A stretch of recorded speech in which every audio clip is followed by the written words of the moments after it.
आज शिक्षा मित्र को ऐसा कौन सा कार्य है जिसको नहीं करता है?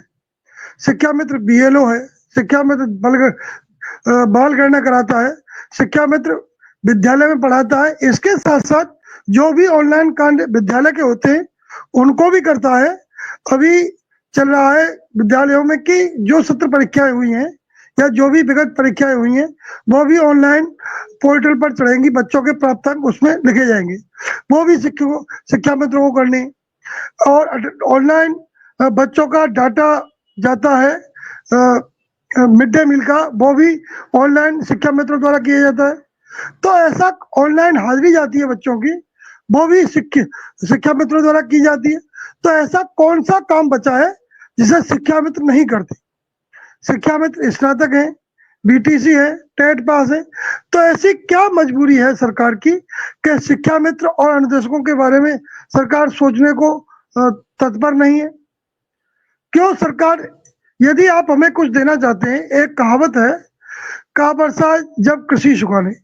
हमारे एक साथी आज भी उनका देहांत हुआ है और नई उम्र है, लगभग 30-32 वर्ष की उम्र होगी उनकी। मैं उनके श्री चरणों में मैं अपनी श्रद्धांजलि अर्पित करता हूं। तो अब एक व्यक्ति जिसने पूरा जीवन शिक्षा के लिए अपना लगा दिया और आज वो अपने बच्चे नहीं पढ़ा पा रहा है, अपनी बेटियों की शादियां नहीं कर पा रहा है। आप जिस तरह से मार्मिक पोस्टें करते हैं, किसी भी शिक्षा मित्र की बेटी की शादी के लिए जो सहयोग मांगते हैं, वो आपके लिए भी कोई सरल कार्य नहीं है और उस शिक्षा मित्र भाई के लिए भी कोई सरल कार्य नहीं है कि वो अपना हाथ फैला रहा है अपनी बेटियों के लिए।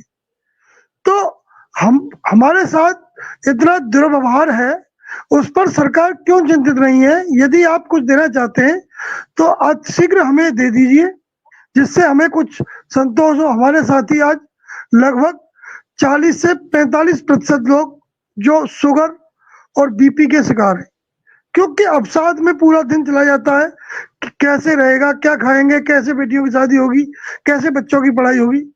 और हम उस सम्मानित पद पर हैं जिसकी मिसालें हर व्यक्ति गांव का युवा देता है कि यह अध्यापक है।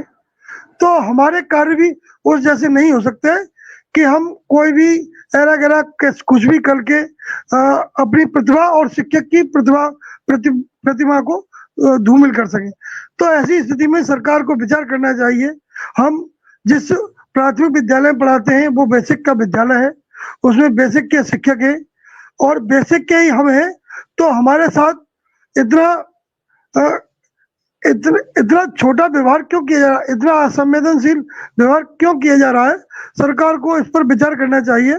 माननीय योगी जी, माननीय संदीप सिंह, हमारे बेसिक शिक्षा मंत्री जी, हम सभी से निवेदन करते हैं कि जैसे भी हो हमारे, हम ये नहीं कहते कि आप हमें शिक्षक बना दीजिए, शिक्षा मित्र पद पर जो भी सम्मानजनक मानदेय है या जो भी बेसिक शिक्षा का सबसे नीचा पे स्केल है 4200 पे ग्रेड में 34,500 रुपए बनता है, तो कम से कम आप हमें वही दीजिए।